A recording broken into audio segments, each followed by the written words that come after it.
Thank you, Mr. Vice President, for sitting down today with USA Today. And we'll be discussing the first 200 days of your vice presidency and your plans for the fall.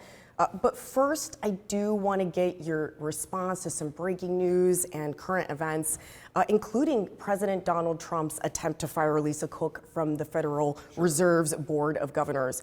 He says it's over alleged mortgage fraud, but she has not been charged with a crime. Is this about forcing the Fed to cut interest rates?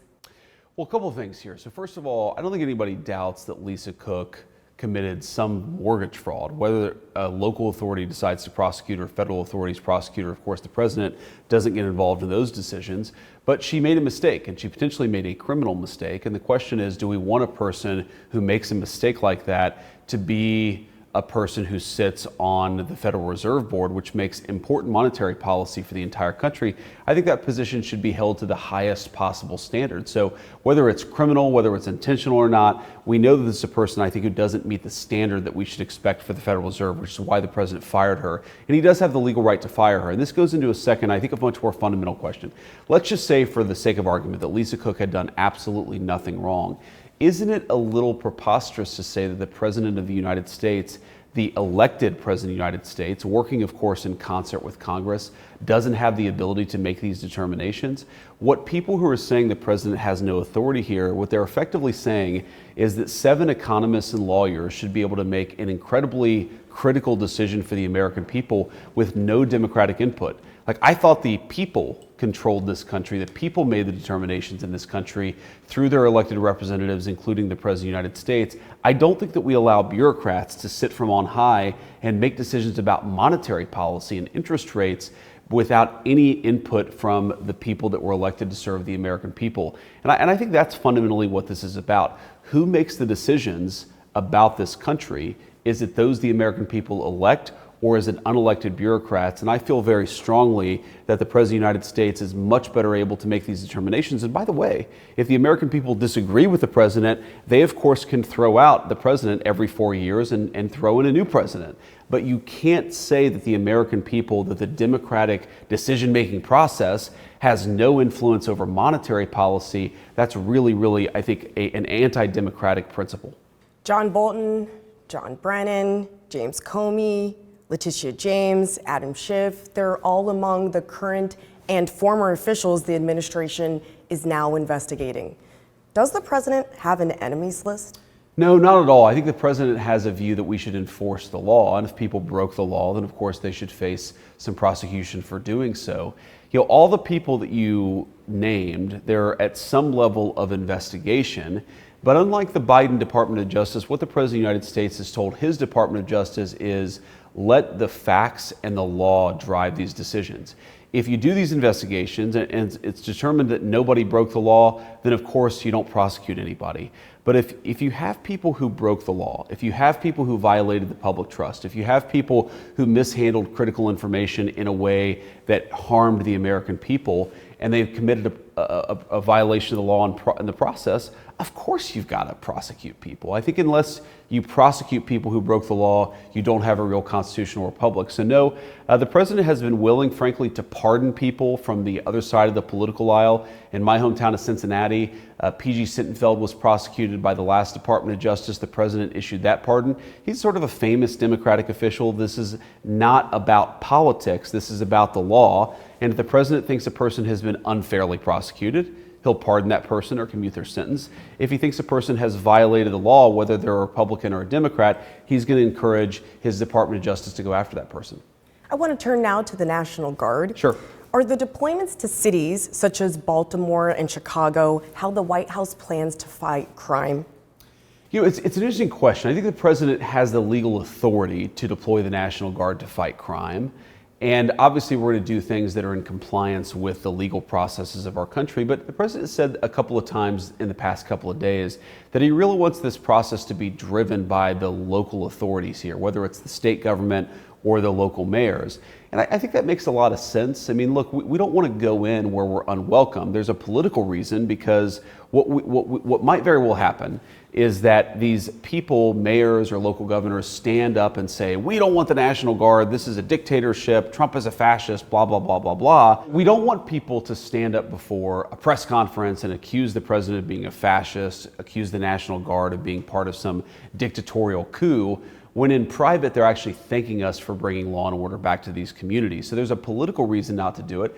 There's also just a basic cooperation reason to do it. I mean, look, if you look at Chicago, if you look at Baltimore, if you look at Los Angeles, these cities have murder rates that are totally unacceptable in the world's wealthiest country. We should want, whether you're black or white or rich or poor, you should be able to walk down America's city streets in safety and in comfort. You should not, if you're the mom or a dad of a young kid, have to cross the street when you're walking through San Francisco in broad daylight because there's a crazy person screaming at you on the street corner. We should have some basic level of comfort and security in our streets.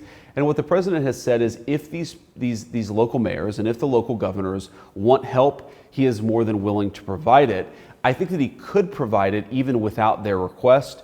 But fundamentally, the president, I think right now what he said is we want to work together with these localities. We want to bring law and order back to American streets. We want to make America's cities safe again, but we want to do it working in concert with local authorities. And that right now is where the president is. Right, but would they be indefinite? How long? You're saying if we deploy the National Guard, how long would they stay? Mm-hmm. Well, I think fundamentally that would be up to the local governors, the local authorities, in concert with the President of the United States to make those determinations. I think you obviously have to make that determination based on the local crime rates, what's happening with murder, what's happening with armed robberies, what's happening with carjackings. I mean, we don't want indefinitely to put National Guardsmen on the streets of our cities. We just want to make those streets more safe. And I think once we've accomplished that goal and created, some local foundation for the local police to continue to police those streets successfully, then I think that would sort of accomplish the goal, and that's what we would need to do. In D.C. in particular, which is of course the only place where we've done this, I think the president's view is 30 days is probably not enough. If you look at how bad the crime problem has gotten here, how bad the armed robberies have gotten, how bad the carjackings have gotten, I don't think 30 days is enough. But what we really want with Washington, D.C. is to put it on a sustainable footing where the local authorities and the local police could actually bring safety back to the streets of Washington, D.C. I think you may have been in the press conference yesterday. There were a couple of journalists who talked about being mugged on the streets of Washington, D.C. I mean, a dear friend of mine who used to live in Washington, his then girlfriend, now they're married, but when they were dating, she came back home crying because she had been mugged at a CVS in the middle of Washington, D.C. This is crazy. We don't have to accept this. I think our message to the American people is we don't have to live like this. All you need is the political leadership at the national and the local level that's willing to actually go after the bad guys and make American streets safe for Americans again. Your critics say it's meant to be a distraction from Jeffrey Epstein. Now that you're in power, you say that there is no client list. Why do you think it is that so many of your own supporters don't believe you? Well, I think what the president has said, first of all, is he's told the Department of Justice to do full transparency here, to release what we have, to release the credible information. And I think you saw Todd Blanche just a couple of days ago actually release the 9-hour transcript of interview that he did with Ghislaine Maxwell.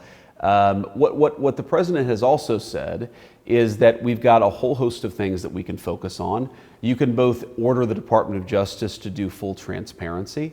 You can also ask the Department of Justice to enforce the law. You can also ask the National Guard to make sure that DC's streets are safe. You don't have to do one of these things or the other. So I don't think that it's a distraction, especially when I think the president has ordered the administration to be more transparent about this than any other issue. Now, yes, I'm certainly aware that there are folks, even some of our own supporters, who have criticized the response of the president, of the Department of Justice. But I think if you look at this in full and you give this the proper amount of time, what you're going to find is that the administration has been far more open and transparent about this issue and many others than any other administration. We have to remember this entire thing happened. This entire story blew up during the Biden administration. The Biden administration had 4 years to release this information. They did absolutely nothing. The president has actually directed his Department of Justice to release whatever information that we can and also to go further. I mean, to talk to Ghislaine Maxwell for 9 hours to see if there are any other leads that we can uncover to actually identify some crimes that we can prosecute. But again, as the president has always said, we're going to let the Department of Justice be driven by the facts and the law. We're not going to prosecute people just because other people want us to. We're only going to prosecute people if they committed a crime. That's true in the Epstein situation, and that's true in a lot of other issues as well. That's why the president's focus on credibility here and the real evidence. I wasn't in there then, but I was in there for your most recent meeting with Ukrainian leader Volodymyr Zelensky. Yep. Your moment in February, it was contentious. In retrospect, putting it mildly. In retrospect, do you wish that had went differently? And has anything changed between you since then? Has your opinion changed? You mean between my relationship with President Zelensky? I mean, look, we've had a number of conversations. They've always been positive conversations. And look, sometimes people disagree. So you ask, would I change anything? I mean, do I wish that we had had a blow up in the Oval Office in public? Not necessarily.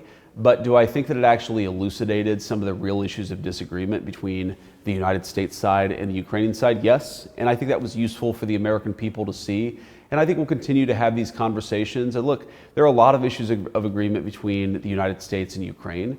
There are occasionally some issues of disagreement between the United States and Ukraine. And what always really bothered me about this relationship was not the Ukrainians as much as it was the American side, specifically the Democratic administration of Joe Biden.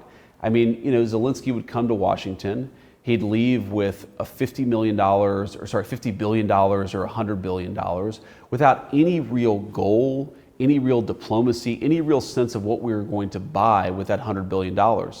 And that was always what frustrated me. Far more than Zelensky was asking for help from Washington, it was that the Biden administration had no plan for how to end the war, no real credible theory for how giving another $100 billion would solve the problem.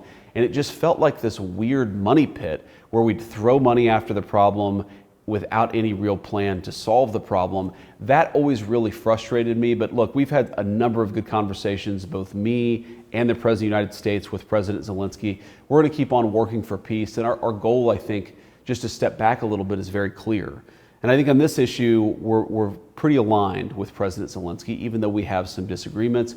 We, of course, want to protect Ukraine's territorial integrity.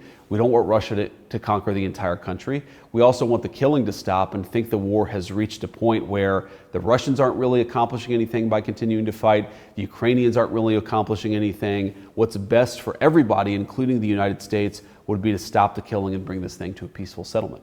I want to turn to the rare mid-decade change to the congressional maps. Sure. Have you spoken about this with Florida Governor Ron DeSantis, or Missouri's Mike Kehoe, or Ohio's Mike DeWine? And what if the GOP doesn't end up netting any seats at all because of Governor Newsom? Well, I haven't talked to Governor DeSantis about it, though I think that he's doing a good job and he's doing the right thing in Florida, not just on the redistricting question, but he's been a very effective governor in a whole host of ways. I haven't talked to Mike DeWine recently about the redistricting fight, and you mentioned another governor. Kehoe of Missouri. No, I haven't talked to Governor Kehoe either. But look, all these guys, we've talked to officials in all of these places, and I think everybody understands pretty much where the White House is, which there's a fundamental question of fairness. For 10, 20, 30 years, the Democrats have aggressively gerrymandered their states. I mean, look to Massachusetts. Every year in Massachusetts, yes, it's a blue state, but about 1/3 of voters in Massachusetts vote for a Republican congressional candidate. Massachusetts has 0 Republicans. Illinois, by some measures, a very massive state, yes, a Democrat state, is the most gerrymandered state in the entire country. And then California, where Governor Newsom is threatening to gerrymander it even more, actually is already one of the worst gerrymandered states in the country. California is massive. California has millions upon millions of Republican voters every single cycle. Something like 40% of Californians vote for Republicans. 18% of California federal legislators are Republicans. So our basic contention is that Democrats have rigged the game. They've made it so that even when the American people vote for Republicans, they don't necessarily get Republican congressional majorities. And so we're encouraging states like Indiana, like Missouri, like Florida to go in the other direction and to actually counterbalance that Democratic unfairness with Republicans playing a little bit of hardball. We think a lot of Republicans are gonna do what we think is right, and we do think that on balance, this is ultimately going to make American elections much more fair and much more credible to the American voter. You and the president have now rebranded the One Big Beautiful Bill because, as he admitted, Americans just aren't buying it. How is changing the name going to convince the roughly 10 million Americans who will be losing health care as a result of this? Well, what the president said yesterday is that one big beautiful bill is a great name for it when it's a bill, but now it's law. And now we have to actually explain to the American people, we've got to do the job of politics and actually talk to the American people what's in the bill. And the reality is, it's the biggest working families tax cut in a generation. It increases the child tax credit. It eliminates taxes on tips. I knew a lot of folks who depended on tips when I was growing up, a lot of single moms who waited tables who are now going to get a big tax cut because of this legislation. It eliminates taxes on overtimes. I know a lot of people who work those extra 10, those extra 20 hours a week, and our view is that if you're going to work all those extra hours, the federal government ought to keep its money out of your pocket. And there's a lot of other good pieces of good tax news for the American people that we just got to talk about. We got to make sure that people are aware what's actually in this legislation, because I think when they realize what's in it, they're going to be very gratified that their federal government is working for them. And the most important thing is we're making it easier to build a business, to create a job, to work a job in the United States of America, while simultaneously punishing people for building businesses overseas. We want to invest and save and build things in America and reward people for doing so. But if you're going to build a factory in some foreign country, that's what the tariffs do. The tariffs actually penalize you for building overseas, while the working families tax cut rewards you for building something here in the United States of America. And I think it's part of a whole economic agenda that finally puts the federal government back on the side of American workers and back on the side of American businesses. So I don't think it's you asked about the healthcare question. So if you actually look at what we've done on rural healthcare, we inherited a country where the rural healthcare system in this country was completely falling apart because the Biden administration had chronically underinvested in it. Thanks to the working families tax bill, we put billions of dollars into rural healthcare that's going to solidify some of these rural healthcare systems. And the only people who are going to lose access to federal healthcare benefits are two groups. Number one, people who refuse to even look for a job. And number two, people who don't have the legal right to be in this country, illegal aliens. I happen to think that if you won't even look for a job and you're in this country illegally, you should not receive federal health care benefits. That is a principled disagreement with our Democratic friends, but it's a disagreement and it's something I think the American people support, and I think they're on our side, again, especially when they learn what's in this legislation that's going to help them out. As Vice President, you're a heartbeat away from the presidency, and your boss is one of the oldest people to ever be sworn into office. You're one of the youngest people to ever be second in line. Are you ready to assume the role of Commander-in-Chief? And why should Americans trust you to lead the country? Well, I've gotten a lot of good on-the-job training over the last 200 days, but also say that the president is in incredibly good health. He's got incredible energy. And while most of the people who work around the President of the United States are younger than he is, I think that we find that he actually is the last person who goes to sleep. He's the last person making phone calls at night, and he's the first person who wakes up and the first person making phone calls in the morning. So yes, things can always happen. Yes, terrible tragedies happen, but I feel very confident the President of the United States is in good shape, is going to serve out the remainder of his term and do great things for the American people. And if, God forbid, there's a terrible tragedy, I can't think of better on-the-job training than what I've gotten over the last 200 days. What does Usha think about you running for president in 2028? I think she thinks what I think, which is let's focus on the job that we have right now. Let's do as good a job as possible. And if that door opens later on, we'll figure it out then. Well, you have young children, and you've talked about the privacy that the Naval Observatory affords you. I mean, is that one of the things on your mind, the public scrutiny that would come along with that? Oh, sure. I mean, with any job, you have to ask yourself, what effect is it going to have on your family? And I think that this job, it does have its challenges for family life, but it also has a lot of upsides and a lot of benefits for our kids. I think they've gotten to see the country through a totally different perspective. They get to meet a lot of new people. They, of course, get a Secret Service detail, which I think puts their father's mind at ease when they go out and see a lot of people, some of whom don't like their dad or don't like what I do. So I think that it's on balance, it's been a great thing for the family.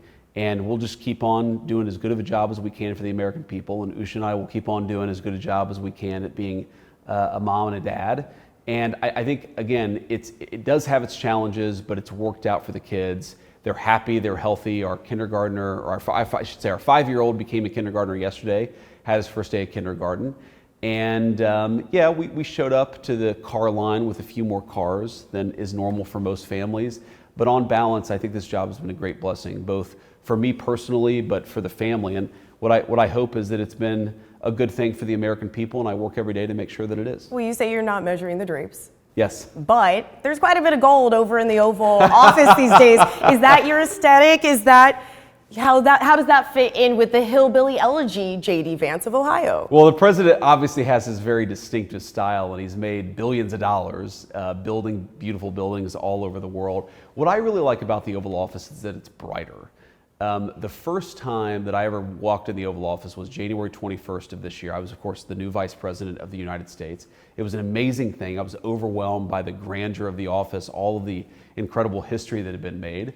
But if I was being honest, it was the middle of winter. The drapes were closed. It was very dark. It had kind of a dark and gloomy feeling. This is the workplace of the leader of the free world. It should be a little brighter. I like what the president has done to it. And it's funny, we have 3 kids. We have an 8-year-old, a 5-year-old, a 3-year-old. Our 8-year-old, it's funny, I think he would probably say his favorite color is blue. Our 3-year-old, her favorite color 100% is red. But our 5-year-old, his favorite color is gold. And whenever he walks into the Oval Office, he's just blown away by it because it does have this bright, lively feel. And I think it's fitting for the place where the leader of the free world comes to work every day. I know we're out of time. The final question I have to ask you, the biggest news of the last 24 hours, Kansas City Chiefs, Travis Kelce, Taylor Swift getting engaged. She endorsed your opponent in the last election. She did. Do you think that Americans just want celebrities to butt out of politics? I think by and large, people want politicians to focus on politics, and they want celebrities to focus on whatever it is that made them famous, whether it's singing or dancing or acting. But, I'm a romantic. When I see 2 people who are in love getting married, I just wish them the best, and I congratulate them, and I hope they have a very long and healthy and happy life together. I will say, as a football fan, as a Cincinnati Bengals fan, I hope that the NFL does not put a thumb on the scale for the Kansas City Chiefs. Just because Travis Kelce is now getting married to maybe the most famous woman in the world, you guys can't sort of have this. I'm worried they're going to have like a Super Bowl wedding thing this season. Can't do it. The Kansas City Chiefs have to follow the same rules as everybody else. So if we see the refs being particularly friendly to Kansas City Chiefs players, then I think all football fans should be willing to push back on the NFL and say, look, you guys got to be fair. Just because Travis is getting married to Taylor, you still can't put your thumb on the scale for the Kansas City Chiefs. Thank you so much for your time, Mr. Vice President. Good to see you.